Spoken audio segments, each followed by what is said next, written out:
Entre parenthèses, l'émission Parentalité d'UGOP Radio.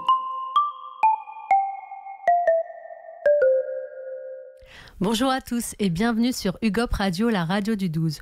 Aujourd'hui, dans notre émission Entre parenthèses, on a le plaisir de recevoir Clara Chapon. Comment ça va, Clara ? Bonjour, ça va bien, merci. Et toi ?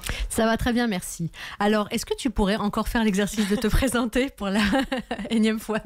Non, mais ça nous fait toujours plaisir que tu te représentes et que tu puisses aussi présenter du coup ton métier de sophrologue pour enfants. Super, j'espère que ma présentation évolue dans le positif. Oui, toujours.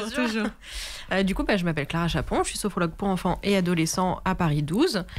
Qu'est-ce que la sophrologie pour ceux qui ne connaissent pas ? En fait, la sophrologie, c'est une thérapie verbale. Et du coup, on va venir échanger autour de certaines problématiques avec trois grands principes qui sont la relaxation, la respiration et la visualisation positive. Pour les enfants, on appelle ça la sophrologie ludique parce qu'on va mettre ces exercices de respiration sous forme de jeu et les histoires sous forme de contes. Voilà. Ok, super. Présentation toujours voilà, non, c'est bon, l'exercice est réussi. Alors aujourd'hui, si on se retrouve, c'est pour parler justement du stress que l'actualité peut causer auprès des enfants. Tu sais que, je t'apprends rien, le monde d'aujourd'hui est de plus en plus stressant et même de plus en plus anxiogène. J'ai l'impression, moi, par rapport à avant, quoique peut-être que ça l'était déjà, mais qu'on s'en rendait pas compte. Est-ce que tu trouves que justement l'actualité et le monde d'aujourd'hui est plus stressant pour les enfants ? Alors, et c'est sûr qu'il est stressant pour les enfants parce que y a beaucoup de choses qui se passent et en fait, entre les guerres qui sont un peu compliquées à vivre, à expliquer, à rassurer, et aussi tout ce que les enjeux écologiques aussi. Donc en fait, il y a beaucoup de choses, ils sont plus au fait que nous, je pense, quand on était plus jeunes, sur les enjeux écologiques et sociaux, entre guillemets. Donc c'est des questions qui se posent, donc ça crée des stress et parfois un peu compliqué. Oui, voilà, c'est ça. Du coup, on se retrouve face à des enfants qui se sentent pas des fois en sécurité.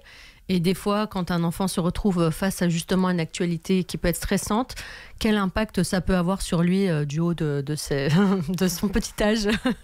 En fait, beaucoup, parce que ça va créer, ça va peut-être pour certains qui sont très sensibles, nourrir des angoisses. Et ça va être parfois juste la séparation de ses parents, de se dire mes parents vont peut-être mourir ou ils vont peut-être partir, etc. Donc ça peut créer ça peut créer aussi un stress où ils se sentent plus en sécurité, que ce soit chez eux, à l'école. À l'école, il y a beaucoup de dispositifs. On a, à notre époque, on avait les dispositifs de tremblement de terre. Ah oui. On se mettait sous les tables, etc. Maintenant, c'est anti-intrusion. Donc pareil, ça crée un stress en plus de se dire, potentiellement, quand je vais à l'école, peut-être qu'il y a quelqu'un qui peut venir et qui va essayer de tuer d'autres enfants, d'autres enfants. Les guerres, est-ce que ma ville va être en guerre ? Est-ce que mes parents vont aller à la guerre, etc. Comment ça va se passer ? Et après, petite cerise sur le gâteau, l'écologie, est-ce que ma planète va survivre ? C'est ça. Non, c'est ça. Et puis c'est vrai que là, ça fait quand même 5 ans maintenant qu'on a vécu l'époque du Covid. Et j'imagine que ça aussi, ça a dû ajouter quelque chose de très stressant pour les enfants. Une maladie qui est un peu invisible, on ne sait pas trop si on va être touché. Et puis à l'époque, les enfants, on disait que c'était eux qui transmettaient. Donc c'est vrai que tout ça, c'est très anxiogène. Ça peut être très anxiogène déjà pour nous, les adultes, mais pour les enfants, encore plus. Oui, je pense. Ouais. Après, c'est marrant, le Covid, c'est plus un sujet. Oui, je pense que ça y est, on est sur la guerre maintenant, c'est ça.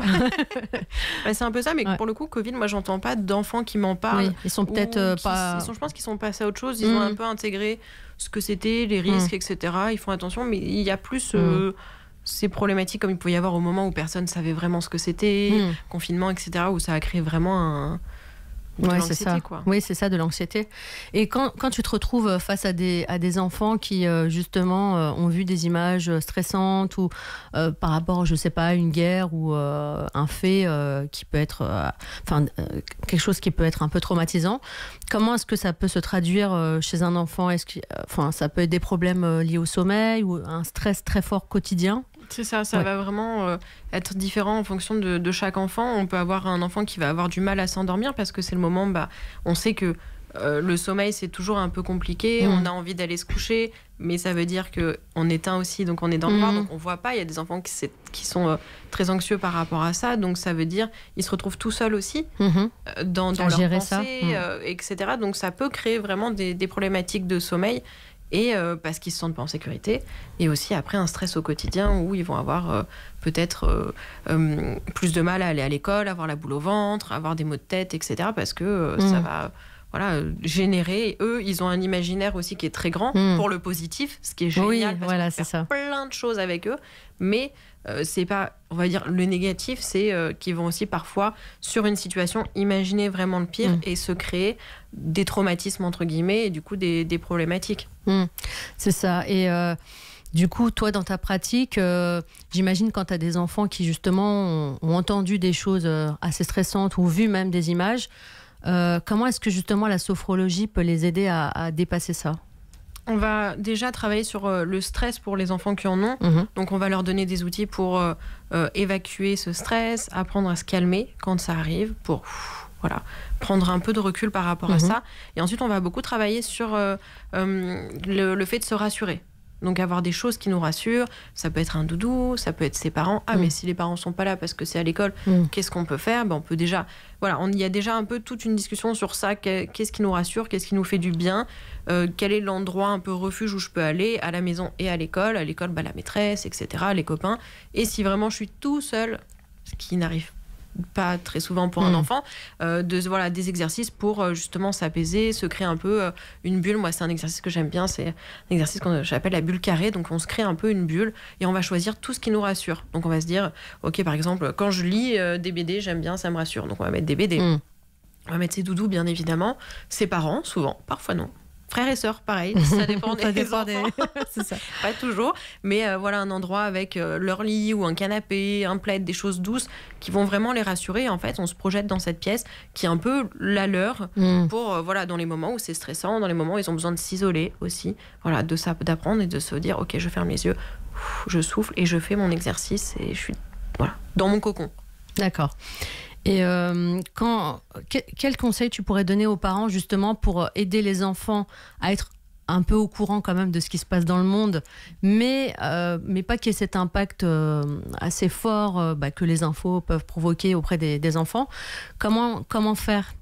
Je pense qu'il faut, en fonction pareil, chaque parent, chaque famille est différente et chacun son approche, mais je pense qu'il est cool, c'est d'aller sur des médias pour enfants, type Petit Quotidien, ce genre de choses, où ça va expliquer vraiment facilement, ça va rendre les choses accessibles aux enfants, les tenir au courant, sans forcément rentrer dans le détail ou montrer des images, mais expliquer un peu ce qui se passe dans le monde. Et à côté, montrer aussi les choses positives, toutes les innovations, toutes les avancées sur l'écologie, toutes les dernières créations, les recherches, etc. Montrer que, oui, parfois, il y a du négatif, mais il y a aussi beaucoup de positif. Et montrer un peu les deux, peut-être expliquer la situation de la France, pour l'instant, où on en est, etc. Essayer d'avancer, quoi. Mais ce qui n'est pas évident, c'est justement, on en parlait tout à l'heure un peu en off, c'est de rester quand même, de savoir ce qui se passe quand même dans le monde, dans les grandes lignes bien sûr, mais montrer qu'il y a aussi des choses positives c'est vrai que les infos, malheureusement ça pointe toujours les problèmes et c'est vrai qu'il faut montrer aussi qu'il y a des très belles choses dans le monde, des avancées, des choses positives, donc c'est essayer de jongler entre les deux. Oui, je suis d'accord. C'est vraiment essayer de jongler entre les deux. Et en fait, les enfants, nous, on met beaucoup d'émotions dans ce qu'on dit. On va avoir des images de la guerre. Ça va être très compliqué pour nous, en général, pour la plupart des gens. Mais ça va être émotionnellement, ça va être difficile. Et on se dit, je veux pas en parler à mon enfant parce que émotionnellement, ça peut l'impacter. C'est très violent, etc. Oui, mais parfois, les enfants, en fait, ils ont un recul. Si on leur dit, par exemple, oui, mamie est malade, elle va mourir, et tu le dis à ton fils, il te dit, ah ok, elle est malade, elle va mourir, c'est normal. Toi, t'es là, t'es brisé, et ton enfant, il dit oui, ok. D'accord. Donc en fait, parfois, il y a aussi ça, ils ont un recul suffisant en disant oui, c'est le cycle de la vie. Ils mettent pas encore d'émotion dans certaines choses. Oui. Là, je sais pas pour la guerre, mais voilà, c'est possible aussi qu'en fonction des enfants, ils disent ok. Oui. Ils sont au courant, ok, c'est bon, c'est dit maintenant. Oui, voilà, c'est ça, tout dépend. C'est ça. Ils ont l'info, donc c'est bon. C'est ça. Alors, on va imaginer. Enfin, moi, je vais te donner mon exemple. Quand j'étais enfant, une fois, moi, je regardais les infos. C'était quelque chose de normal. Le soir, en famille, c'était un peu le rituel. Et bon, je ne me rendais pas compte, mais c'est vrai qu'il y avait une image qui m'avait impactée. À l'époque, c'était les enfants qui mouraient de faim. Enfin, tout mince, tout squelettique, et il fallait leur envoyer... Enfin, tout le monde devait cotiser pour envoyer des sacs de riz. Je ne sais pas si ça te parle à l'époque, il y a longtemps. Mais c'est vrai que ces images-là m'avaient marquée et ça m'avait poursuivie pendant pas mal de temps. Alors, si à l'époque, j'avais pu te rencontrer, qu'est-ce que tu m'aurais donné comme exercice pour essayer de dépasser cette image assez violente quand même? Alors, il y a un exercice que je fais pour ce genre de choses qui est bien. C'est même esprit que le monstre des émotions qu'on avait vu la dernière fois. En fait, sur toute une séance, on va travailler un peu sur le lâcher-prise, entre guillemets, sur essayer de s'éloigner, de mettre les choses à distance. Bien sûr, on ramène tout ça à un enfant. Parce que là, c'est mes mots d'adulte, mais voilà, on ramène tout ça à un enfant. Et en fait, c'est essayer de lui expliquer que voilà, c'est des choses qui sont loin, qui sont là, mais qui sont loin. Et en fait, quelles sont ses peurs à lui? Essayer d'aller chercher qu'est-ce que ça représente pour lui, qu'est-ce qu'il ressent face à cette image. Et en fait, travailler là-dessus. Et moi, il y a un exercice que j'aime bien, c'est que je prends une feuille et en fait, je leur fais dessiner tout ce qu'ils veulent. D'accord. On dessine où on écrit comme on veut, ce qu'on n'aime pas, ce qui nous fait peur, ce qui est lié à ça. Et en fait, il y a une visualisation où je les fais aller dans un champ, etc. Et dans ce champ, ils voient une montgolfière. Et dans la montgolfière, ils vont venir mettre ce papier. D'accord. Donc, voilà, ils visualisent la montgolfière. Je leur décris en disant, voilà, la montgolfière, peut-être même que pour ceux qui aiment certains dessins animés, on peut mettre un personnage du dessin animé dans la montgolfière qui va l'aider. Et en fait, une fois qu'il a mis tout ça dans la montgolfière, il laisse partir la montgolfière loin. Donc, en fait, pour lui montrer qu'il a des astuces pour se libérer. Pour le détacher et laisser vraiment derrière lui. Ensuite, lui, il repart. Voilà, je lui fais imaginer, pareil, toujours, qu'il repart serein, content, voilà, léger, etc. pour continuer sa vie. Oui, c'est ça. Donc la visualisation, justement, pour trouver une issue face à des images qui sont un peu fortes comme ça, un peu traumatisantes. Ou alors, je ne sais pas si c'est possible aussi, tu sais, d'imaginer, par exemple, de refaire l'histoire, mais de l'embellir ou d'imaginer... Enfin, je ne sais pas en visualisation si c'est possible, ça. On peut en visualisation, tout va dépendre de la problématique. Ah, voilà, fait. C'est ça. Mais la visualisation, ce qui est bien, en fait, ce qui est un peu flou pour les gens quand je parle de visualisation positive, c'est ça. C'est qu'en fait, on commence toujours par un état de détente, donc par détendre le corps, même chez l'enfant, mais c'est plus court parce que le temps de concentration n'est pas le même. Et ensuite, on peut inventer un peu ce qu'on veut. Le but, c'est vraiment que l'enfant, on lui dise, voilà, imagine-toi, je sais pas, dans un champ ou à la mer, etc. Et tu nages ou tu marches. Et en fait, en fonction, on gratte un peu l'histoire, on écrit, on se dit voilà, ça va être ça, et là tu vas vivre ça, mais tu te sentiras bien, etc. Tu peux même prendre encore un peu plus de temps si tu as d'autres choses à mettre. Donc voilà, on peut faire un peu tout ce qu'on veut et lui dire voilà, maintenant, tu intègres ça, quoi, c'est en toi, et si tu as besoin, tu pourras toujours te rappeler de cette histoire. Et de tout ce que tu as ressenti pendant cette histoire. Oui, ça va déclencher des choses un peu positives et du coup, ça va... on va dire, amenuiser, enfin réduire un petit peu la charge émotionnelle de ce qu'on a ressenti. C'est ça. Le but, c'est de leur donner des petits outils en plus, des exercices de respiration dans lesquels ils se sentent bien. C'est ça. Pour se réfugier, entre guillemets, quand ils repensent.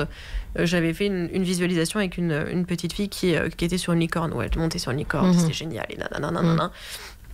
Parce que c'était son animal préféré. Et du coup, à chaque fois qu'elle pensait à la licorne, ça l'a rassurée, elle se sentait bien parce qu'elle se souvenait de quand elle était montée sur la licorne et qu'elle avait ressenti ça, etc. Donc en fait, voilà, c'est leur donner des petits outils dans ce qu'ils aiment au quotidien pour se replonger. C'est ça. Est-ce que toi, quand tu reçois des enfants, est-ce que tu as des témoignages justement par rapport à ce stress? Est-ce que tu vois beaucoup d'enfants qui sont impactés par rapport à l'actualité? Ça va vraiment dépendre. J'en ai eu quelques-uns. C'est pas le plus gros, en fait. C'est pas le... Non, c'est pas le plus gros. C'est pas le plus gros. Parfois, c'est un peu en sous-couche. Ah, ok. C'est quand on en parle, parce que je demande toujours, quand on se voit, première séance, même les séances d'après, comment s'est passée la semaine, à l'école, etc. Et en fait, parfois, on me dit, à l'école, il y a eu l'entraînement anti-effraction. Et en fait, c'était compliqué pour moi, parce que moi, je l'ai bien fait, les autres dans la classe, ils l'ont pas bien fait.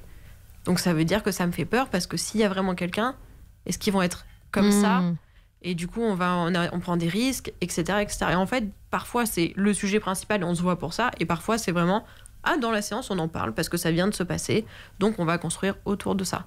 D'accord, ok. Et sinon, par rapport à la sophrologie, comment est-ce qu'on peut l'intégrer justement dans une routine quotidienne pour des enfants, pour prévenir le stress en général? Alors, pour prévenir le stress en général, moi j'aime bien expliquer, je le fais pour les émotions. Je vais mettre mes mains devant le micro pour que ce soit plus facile, mais en fait, quand on fait les exercices de sophrologie, on reste sur une base un peu basse. D'accord. Et quand on a, par exemple, un stress, ça va monter, parce qu'on aura toujours quelque chose qui va nous stresser dans la vie, c'est comme ça. Donc, si on fait les exercices, on va redescendre et on va rester sur cette ligne basse. Si on fait pas les exercices, on va avoir un truc qui nous stresse, ça va redescendre, parce que ça redescend toujours, mais pas entièrement. Et ensuite, on va rajouter.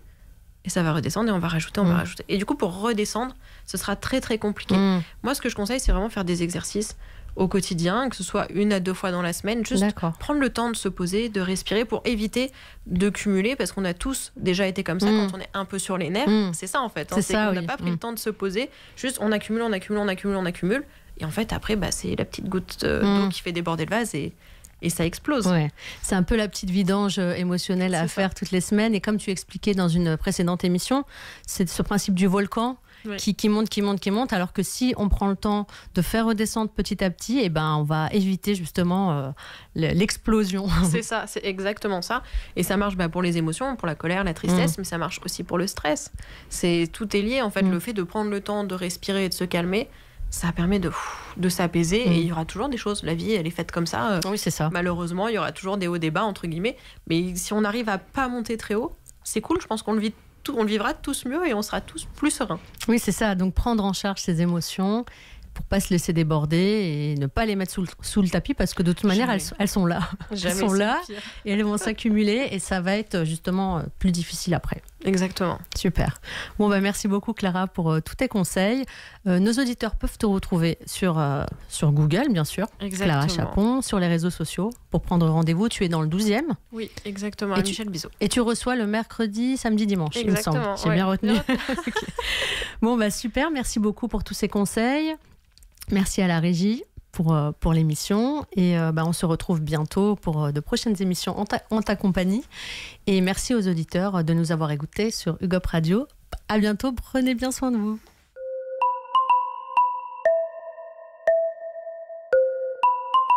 Entre parenthèses, l'émission Parentalité d'UGOP Radio.